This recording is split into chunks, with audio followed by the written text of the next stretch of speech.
Today guys, sobra ako excited ilaban ang tatlong device na feel ko would be almost equal footing. I have here is the IQOO Neo 8, IQOO Neo 9, and si POCO F5 Pro. All of these devices are somewhere nasa below 23,000 pesos and it got flagship level chips. And magandang camera, magandang gaming performance, and AMOLED display. Sino pinakasulit sa kanila lahat? Malalaman mo in this video. Now guys, I have all three devices dito sa aking kamay. Si POCO F5 Pro with a Snapdragon 8 Plus Gen 1. Ang kanyang 256GB storage is priced at 23,999 and pag nagsisale naman siya, it's below 23,000 pesos. Si IQOO Neo 8 is a Snapdragon 8 Plus Gen 1 as well, and this one is priced at around 18,000 pesos para sa kanyang 12 256GB storage. And si IQOO Neo 9 naman, ang kanyang 12256 is priced at around 22 to 23,000 pesos, and sometimes pag meron ka mga vouchers and coupon, it goes even further below.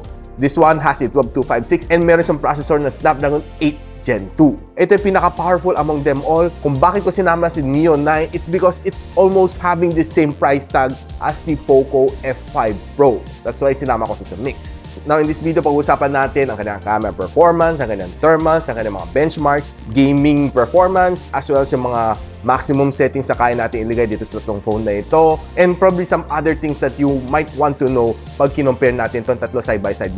Tara, simulan natin. So guys, in this comparison, we'll try to be as fair as possible. Now, starting off with the Neo 8, I would say okay na okay itong unit na ito. I'm pretty happy with it, and the device is really nice. Now, yung kanyang bezel is not as thin as the other phones na nakita natin, and therefore, dyan papasok si Neo 9. We have thinner bezels on this one, which definitely is a plus para sa akin. Titingnan naman natin si POCO F5 Pro. Ang kanyang bezel is almost the same thickness as si Neo 8. Na pagdating naman to screen to body ratio, definitely I'll give it to kay Neo 9 pagdating sa ganda ng kanyang screen. Now, almost equal naman ang footing ng kanyang screen. AMOLED display naman sila lahat. I don't have any problem with sa display. Punchy naman ang kanyang colors.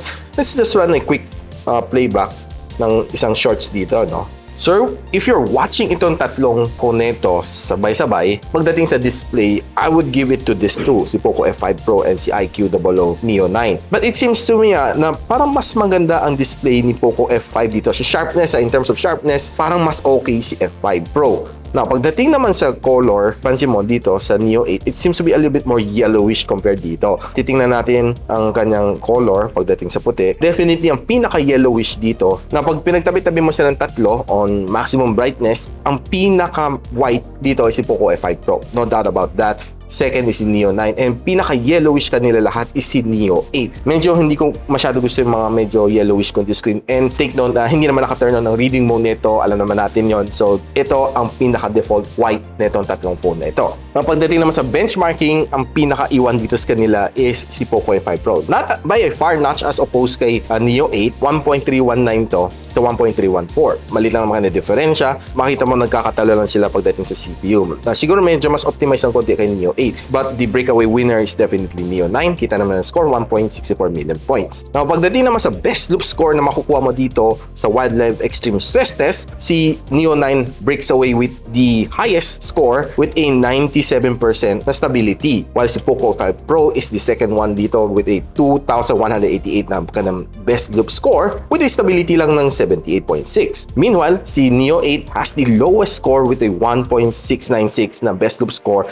with a whooping 99.8% na stability. Which means pinaka-okay si Neo 9. Now, pag tinignan naman sa Geekbench, medyo iba ang story niya. Pinaka-okay is still this one. Then, sumunod ka na is Neo 8, then si POCO F5. Pagdating naman sa GPU benchmark, medyo iwan si POCO F5 Pro. Pagdating naman sa PC mark na work performance score, it seems to me na si POCO F5 Pro naman ang lumalamang dito sa tatlo. Second si Neo 9 and kulelat si Neo 8. Now, this is where things gets fun. Sa kanyang thermal throttling. So, sinet natin lahat to sa 15 minutes na thermal throttling test. And hindi na natin ginawa ang 60 minutes kasi ayaw ko matostado ang aking processor just to do a thermal throttling test. So, imagine mo 1 hour non-stop no, on max load. So, ginawa lang natin for 15 minutes, which is a regular thing to do for me. So, makita natin, no, si POCO F5 Pro throttle to 88, si Neo 9 throttle to 87, and si Neo 8 throttle to 82. Nakita mo naman ang kanyang best na yung kanyang average na GIPS best, ito si 339,000, 243 kay Neo 8, and 288 kay POCO F5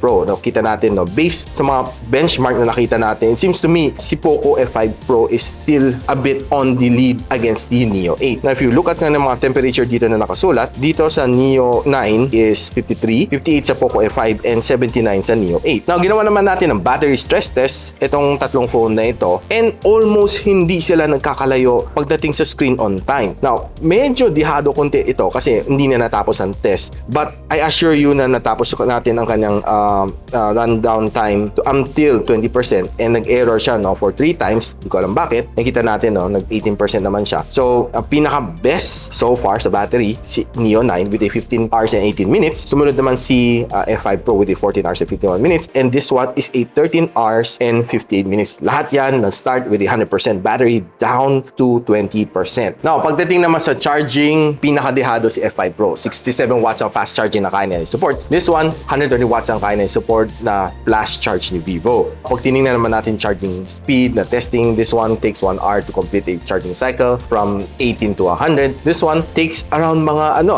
dito ako nagtaka natapos siya in 30 minutes from 20 to 100. I'm not quite sure kung nag-trickle charge nung patapos na siya, no, bandang 94 paakyat, medyo mabagal na siya. But yun ang result na nakuha natin based dito sa results na nakuha natin, no. So, yung pinakamabilis dito sa kanya is this one. Based sa aking rating, kasi medyo nagloko tong app na ito. This one finished in just 22 minutes from 20 to 100 testing, no. So, these are the results na nakuha natin. So, guys, right now titingnan na natin ang thickness ng mga phones na ito. So, starting off with the IQOO Neo 9. Okay, so it's roughly 8.3 thickness na dito sa katawan. Then let's see yung kanyang camera bump kung gaano kakapal, no. So it's 10.3 at the estimate. Right now, tingnan natin si IQOO Neo 8. So it's a little bit thicker at 8.49 or 8.4. Siguro bigyan lang natin konting error. 8.48 as of the moment. Then sa kanyang camera bump is 10.59 to 10.6. Okay, no, actually let me correct myself, 10.5 to be exact. Then puntahan na natin si POCO right now. 8.98 to roughly 9 mm kanyang kapal. Then ang kanyang maximum height at 11.10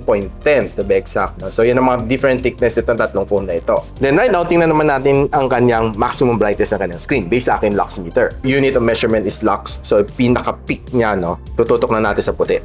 So based dito sa Neo 9, mga 650. Yan natin sa Neo 8. So kita natin, no, pinaka-mataas niya 618, 17 gana naglalaro. So titingnan natin right now kay POCO F5 Pro. So it has a lower brightness at 500 plus lux. So naglalaro sa 530. So based dito sa ating meter, pinaka-bright itong Neo 9. And of course, test muna natin ang kanyang sound based sa aking sound meter. So let's play all the same song from Les Seraphim sa kanilang charts, no.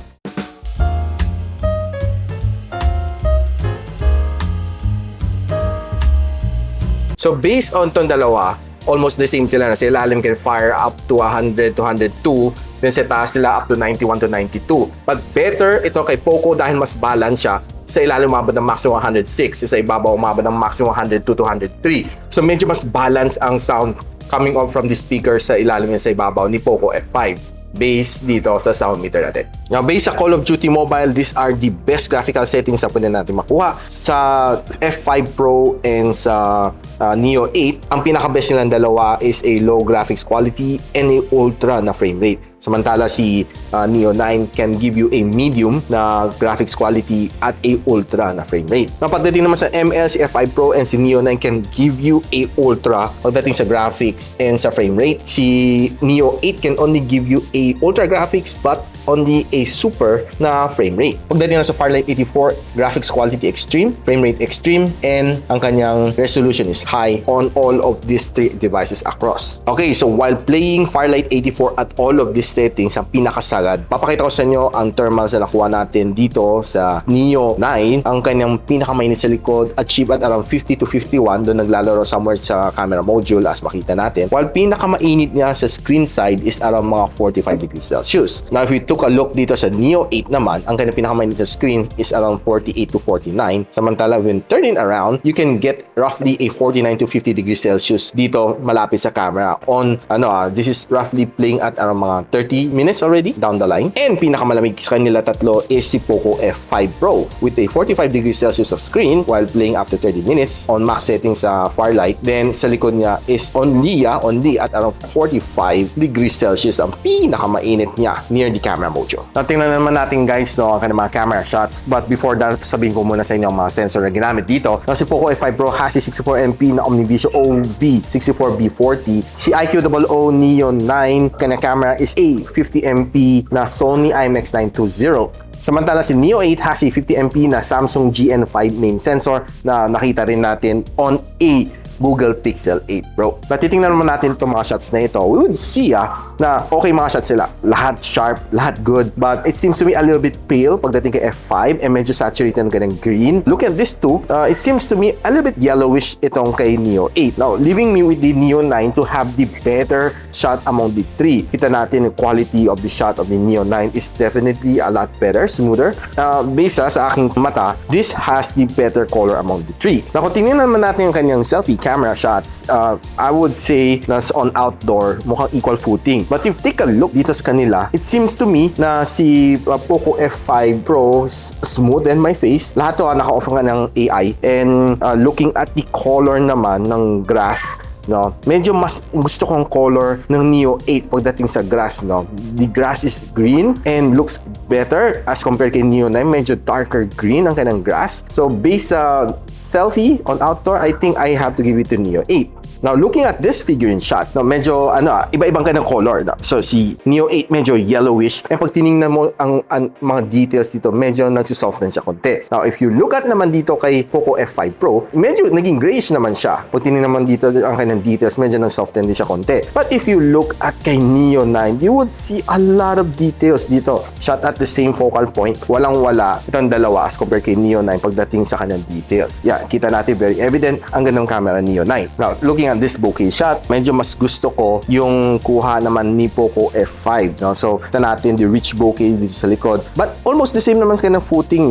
Medyo siguro na iba lang konti ng angulo dito sa F5. But almost the same shot lang naman sila altogether. But medyo mas greenish konti lang kanyang tag as compared dito sa dalawa. All of them got a good shot. Ganda ng details. But I think medyo mas pabor lang ako kay POCO F5 dito sa shot na ito. Now, if we look at yung mga medyo mas closer in shot, ito natin talagang medyo yellowish ang camera ni Neo 8. I'm not quite sure why. And medyo mas maraming details ka talaga makakapture when you use the Neo 9 as opposed kay POCO F5 Pro. Now, if you zoom it in konti dito sa mga beans, you would get a better quality shot talaga dito kay Neo 9. Now, hindi ko na kinompare ang kanyang ultra-wide lens since wala namang ultra-wide lens si Neo 8. Now, more of a 2x zoom shot. So, kinuha na natin to at a distance. Now, if we take a quick look dito sa tatlo, it seems to me yung shot na nakuha natin sa Neo 9 seems to be better and a little bit sharper as compared to sa dalawa. Looking at the indoor selfie, this time around, it seems to me parang medyo mas gusto ko naman yung kuha ni POCO F5 Pro. Pagdating naman sa indoor low light, medyo nag-perform dito si IQOO Neo 9. So, si POCO F5 Pro medyo mas nahirapan siya ng konti, medyo darker siya. And si Neo 8 naman medyo namuti tayo. But ang tamang color dito, based sa akin mata, is the Neo 9. Now, quickly, a selfie video. It seems to me, medyo hindi ganun kaganda nakuha natin dito on indoors pagdating kay POCO F5 Pro. If we take a look naman dito kay IQOO Neo 9, pakita mo medyo namumuti siya konti. I think medyo mas in favor ako konti dito sa IQOO Neo 8 pagdating sa front-facing na video. Pagdating naman sa video using the rear camera, it seems to me a little jittery konti si F5. Lahat naman sila stable, But it seems to me medyo yellowish konti ang camera ni Neo 9. If we take a look naman kay Neo 8, it seems to me na mas better ang video recording capability naman this time around si Neo 8. So based sa setting natin, lahat naman yan na-shoot naman natin under 4K and 16 na video. And mas lamang lang talaga si POCO F5 pagdating sa front-facing camera. Since this one can record up to 1080 and 60, the other two can only record up to 1080 and 30 FPS. So guys, after pitting all of these three phones together here in this video, ano masasabi ko? Sino pinaka-sulit among them all? And sino pinaka-ulats among them all? Well, honestly, wala namang OLEDs dito kasi all of these are really nice phones. Probably, yung pinaka-least favorite ko would be si Neo 8. No? So, i-drop na natin si Neo 8 and pag-uusapan natin just these two. Kasi almost the same price tag ng dalawa. 23,999. Ito, pag sinuwerte ka, it even goes below 23, mga 22 something. I'm not quite sure. Nung babago ka ng presyo, depende sa mga promos and vouchers. Probably sa lahat na nahawakan ko, pinaka-solid feel has to be POCO F5 Pro. No doubt, but it's the heaviest among them all din. But yung feel mo talaga, parang mas sturdy siyang hawakan. Yun ang gusto ko dito kay POCO F5 Pro.